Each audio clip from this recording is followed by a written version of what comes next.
நம்ம உடம்புல பல நோய்கள் வர மூல காரணமே உடல் சூடு தான். அப்படி உங்களுக்கு உடல் சூடு பிரச்சனை மட்டும் வரவே கூடாதுனாக்கா நான் சொல்ற ஒரு சிம்பிளான ட்ரீட்மெண்ட்டை மட்டும் நீங்க ட்ரை பண்ணி பாருங்க. கண்டிப்பா உடல் சூடு பிரச்சனையே வராது. இதுக்கு தேவையான முக்கியமான பொருள் இந்த வெட்டி வேர் தான். ஏன்னா இந்த வெட்டி வேரை தண்ணியில சுத்தமா அலசிட்டு அதை குடிக்கிற தண்ணியில ஊற வச்சு அந்த தண்ணியை எடுத்து குடிச்சாக்கா நமக்கு உடல் சூடு தனியும். அதனாலதான் அந்த காலத்துல இருந்தே இந்த வெட்டி வேரை உடல் சூட்டை தணிக்க ஒரு மாமருந்தா பயன்படுத்துறாங்க.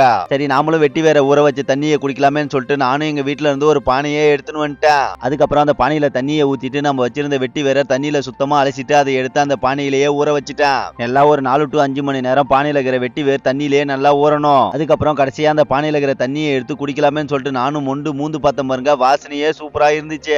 சரி, வாசனையே இவ்வளவு சூப்பரா இருக்குது அப்படின்னு சொல்லிட்டு நானும் அந்த தண்ணியை எடுத்து குடிச்சேன் பாருங்க, உண்மையாலுமே டேஸ்ட் கூட சூப்பரா இருந்துச்சு. நீங்க யாரெல்லாம் இது மாதிரி வெட்டி வேற ஊற வச்ச தண்ணியை குடிச்சிருக்கீங்கன்னு சொல்லிட்டு மறக்காம கமெண்ட் பாக்ஸ்ல கமெண்ட் பண்ணுங்க. சரி, இந்தடா தம்பி, நீயும் இந்த வெட்டி வேற ஊற வச்ச தண்ணியை குடிடான்னு சொல்லிட்டு அவனை குடிக்க சொன்ன பாருங்க, அவனும் குடிச்சு பார்த்துட்டு சூப்பரா இருக்குதுன்னு சொல்லிட்டு சொன்னா. நீங்களும் இந்த வெயில் காலத்துல உடல் சூடு பிரச்சனையால ரொம்ப அவதிப்படுவீங்க. கண்டிப்பா அவங்க எல்லாமே இந்த வெட்டி வேற தண்ணியில ஊற வச்சு அந்த தண்ணியை வடிகட்டி இது மாதிரி ஒரே ஒரு டைம் குடிச்சு பாருங்க. கண்டிப்பா உங்களுக்கு இருக்கிற உடல் சூடுலாம் காத்தோட காத்தா பறந்து போயிடும்.